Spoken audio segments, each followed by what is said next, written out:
So what the waterfall actually means, so think of it like this.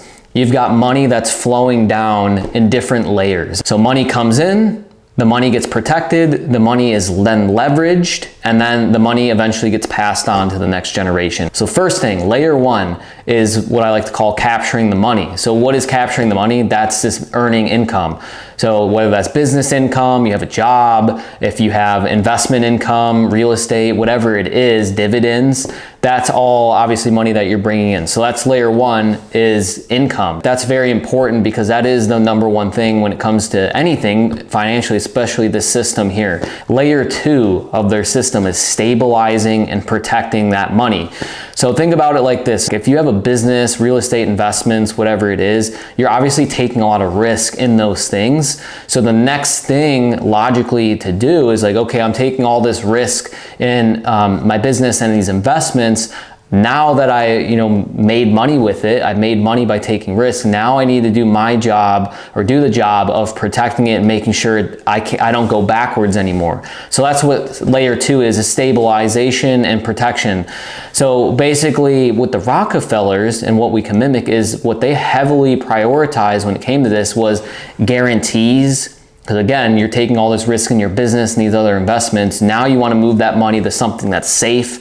It has guarantees to it. It's liquid. So having liquidity is very important. Having asset protection and creditor protection, very, very important. And then the last thing is predictability. The vehicle that they used, or the tool that they used to accomplish this, was whole life insurance, dividend paying whole life insurance, with a mutual insurance carrier. So what does that even mean? So essentially, this high level overview with a whole life insurance policy, you have contractual guarantees tied to it. So one of the contractual guarantees is that the money inside of the policy is going to grow every single year. So no matter what's happening with your business, no matter what's happening in the economy, with real estate, with the stock market, with crypto, does not matter. This whole life insurance policy it's guaranteed to go up in value every single year. So that's guarantees that you now have, and that's also that predictability factor. The other thing that comes guaranteed with it, and we're going to talk about it more later on,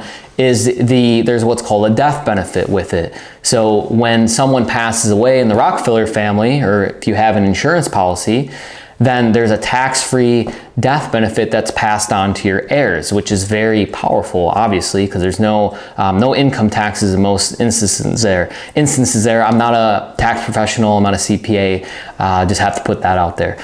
But anyway, so that's really the idea there with the policy. And then the last thing that provides, and it ties into this whole system, is the liquidity piece to it. So the money inside of a whole life insurance policy is very liquid. You can access it at any time. You don't have a 59.5 penalty if you're below the age of 59.5. It's not locked up for all this time where you can't access it. If it's set up the right way, you can access that money almost immediately. So it's very important to keep in mind. But that's layer two. The idea is creating this financial floor and protecting your money to where it doesn't go backwards anymore. It's safe and it continues to grow. Layer three is what I like to call control the capital.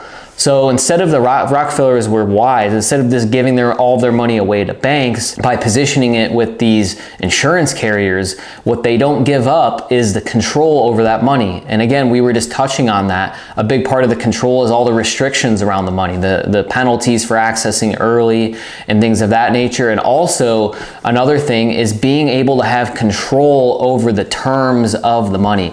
So a big part to this Rockefeller system, and you can do this as well, is when you build up money inside of these policies, you now have an asset, right? You can leverage against this asset, you can leverage against the policy and get a loan from the insurance carrier.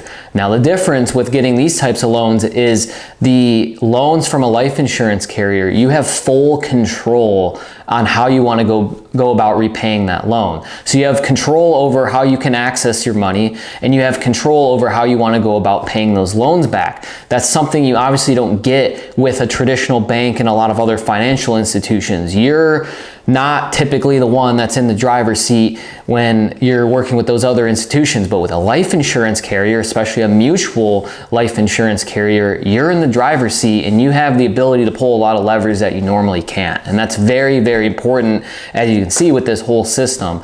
So instead of just having all their money tied in banks, markets, other institutions, they have this money piling up inside of their own private financial system, which just happens to use whole life insurance policies with mutual insurance carriers. Okay, so by doing this, these are the things that they kept within them, or kept for their family, is they kept access to the money. Again, they kept control of their capital, and also they have a lot of flexibility as well.